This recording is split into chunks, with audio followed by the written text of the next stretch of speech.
সকলকে নমস্কাৰ আৰু মই আছোঁ এতিয়া মোৰ জোনালী সেন্দুৰীয়ালীৰ নতুন ষ্টুডিঅ' ZG মিউজিক ষ্টুডিঅ' আৰু আপোনালোকে দেখিছে চাৰিওফালে অকল গছ, বিভিন্ন ধৰণৰ গছ।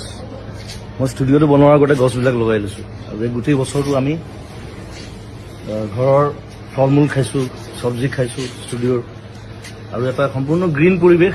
ঘৰটো মই গ্ৰীণ ৰাখিছোঁ সেইকাৰণে যিমান পাৰি ষ্টুডিঅ'টো। আৰু সম্প্ৰতি এটা হুলস্থুল এটা চলি আছে গছ কটাক লৈ। বিভিন্ন জেগাত দেখিছোঁ ডাঙৰ ডাঙৰ গছ কাটি দিবলগীয়া হৈছে, ৰাস্তা বনিছে, তাত কিবা বেলেগ বস্তু বনিছে। গতিকে আৰু চৰকাৰে কৈছে যে আমি গছ কাটিছোঁ যদিও আমি বিভিন্ন ঠাইত গছ ৰুইছোঁ তাক বেলেঞ্চ কৰিবৰ কাৰণে। কিন্তু এতিয়া কিছুমান জেগা আছে, যেনে ৰিচেণ্টলি যিটো হুলস্থুল চলি আছে দীঘলী পুখুৰীৰ সেই পুৰণা গছখিনিক লৈ পেলাই। এতিয়া সেই গছখিনি হৈছে গোটেই দীঘলী পুখুৰীটোৰ সৌন্দৰ্য। এতিয়া সেইখিনি গছ কাটি যদি বেলেগ জেগাত গছ ৰুৱেও সেই দীঘলী পুখুৰীৰ সৌন্দৰ্যটো ঘূৰি আহিবনে, সেইটো এটা ডাঙৰ প্ৰশ্ন। ৰিচেণ্টলি দেখিলোঁ আগৰতলাত পুৰণা গছ নাকাটিবৰ কাৰণে ফ্লাইঅভাৰৰ পেটাৰ্ণ সলনি কৰা হৈছে। গতিকে সেইটো বস্তু আমাৰ ইয়াতো সম্ভৱ মই ভাবোঁ।